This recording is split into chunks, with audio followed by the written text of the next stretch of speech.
गीत की शादी रॉकी से होती है। रॉकी और लकी दोनों भाई जिनका आपस में बड़ा प्यार होता है। अरे वाह भाभी, क्या खाना बना है। अब तो घर में ही होटल वाला स्वाद रोज मिला करेगा। अरे लकी, तुम अभी जानते नहीं हो मुझे। तुम बस डिश का नाम बोलो, मैं तुम्हें इसी किचन में बनाकर खिलाऊंगी। चढ़ा रहा है तुम्हें ये। और तुम भी ना। गीत रॉकी के छोटे भाई को दोस्त की तरह मानती। वो रॉकी के साथ उसकी भी जरूरतों का ध्यान रखती। लकी, ये रहे तुम्हारे कपड़े, धोकर प्रेस करवा दिया है, अलमारी में सजा लो। अरे रख दो ना भाभी अलमारी में भी। हाँ हाँ, सब भाभी करेगी तो तू क्या करेगा। रहने दीजिए ना माँ जी, शादी हो जाएगी तो खुद ही सुधर जाएगा। अरे रहने दो यार, तुम दोनों मेरे कपड़े यहीं पे रख दो। एक कपड़े अलमारी में रखने को क्या बोल दिया, शुरू हो गई।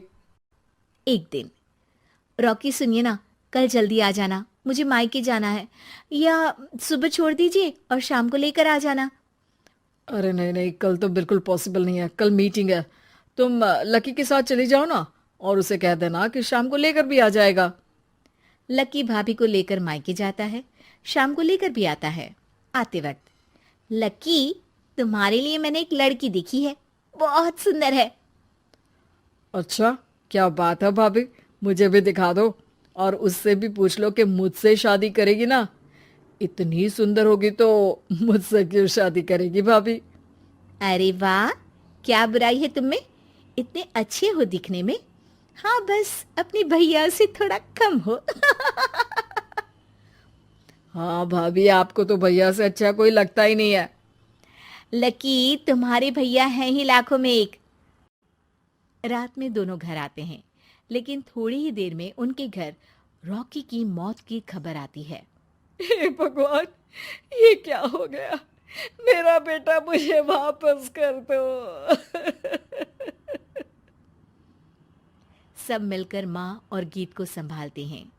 एक दिन, गीत बेटा, अब तो रॉकी रहा नहीं। तू देख ले, अगर मायके जाना हो तो। गीत कुछ नहीं बोलती और कमरे में चली जाती है। एक दिन बुआ सास उन लोगों के घर आती है। अरे भाभी, किसकी नजर लग गई आप लोगों के घर में। मुझे तो लगता है कि इस लड़की के ही पैर ठीक नहीं है, तभी तो आते ही हमारे घर का चिराग खा गई।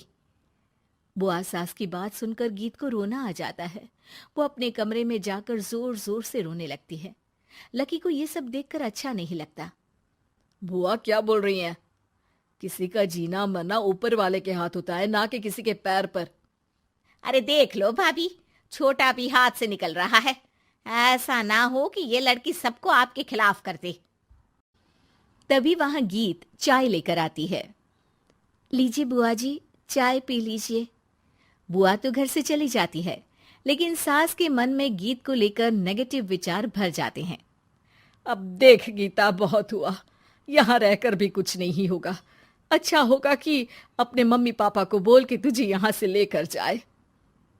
और गीत अपने मायके चली जाती है, जहां आस पड़ोस के लोग कहते हैं, अरे रे, बेचारी की शादी के 2 साल ही हुए थे, लेकिन पति नहीं रहा।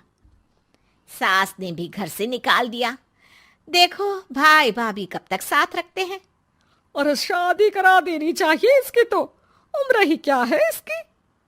हाँ, लेकिन करेगा कौन। एक तो शादीशुदा, ऊपर से कलंक पति की मौत का। तभी वहां लकी आ जाता है और वो पड़ोसियों की बात सुन लेता है। लकी, तुम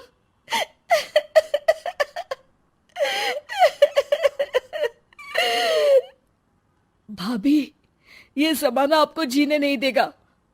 लेकिन आप चिंता मत करना, मैं आपको आपके हिस्से की सारी खुशियां दूंगा। लीजिए, माँ ने आपका ये बैग भेजा है।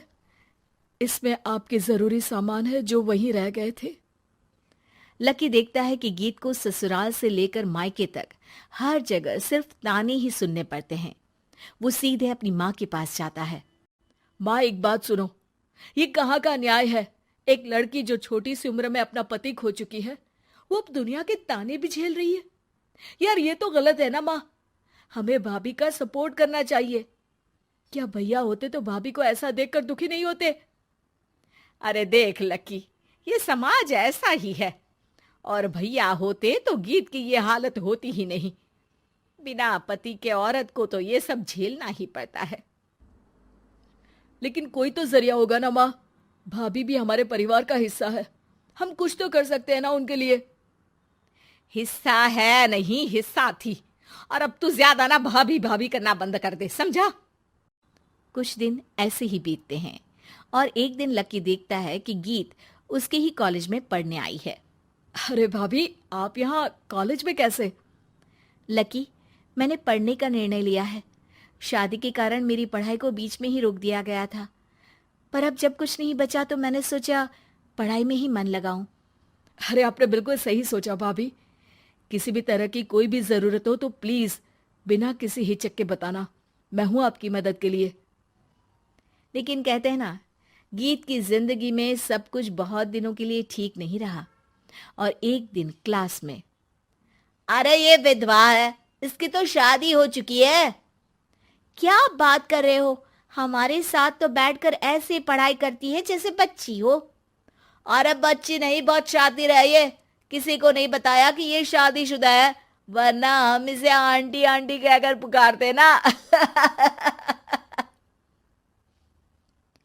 अरे अब तो पता चल गया ना, आंटी जी। Aunty aunty.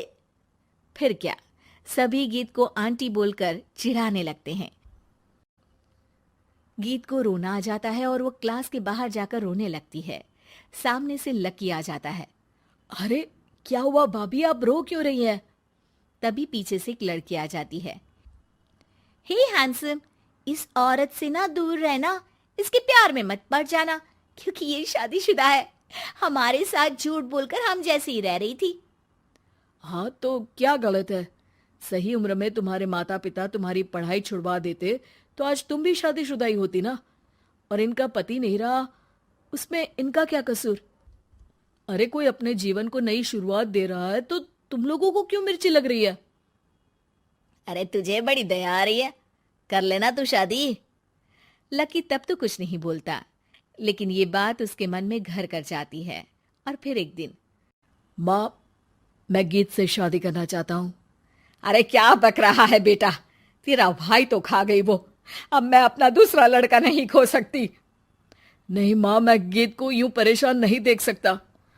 उसका कॉलेज में भी लोगों ने जीना मुहाल कर रखा है। मैं उनसे शादी कर उन्हें फिर से इस घर की बहू बनाऊंगा। तुम मानती हो तो ठीक है, नहीं तो मैं घर छोड़कर चला जाऊंगा। अरे मुझे मंजूर है बेटा। लकी माँ के साथ गीत के घर जाता है और उसका हाथ मांगता है। घर वाले मान जाते हैं। थोड़े से इनकार के बाद गीत भी लकी से शादी करने को मान जाती है।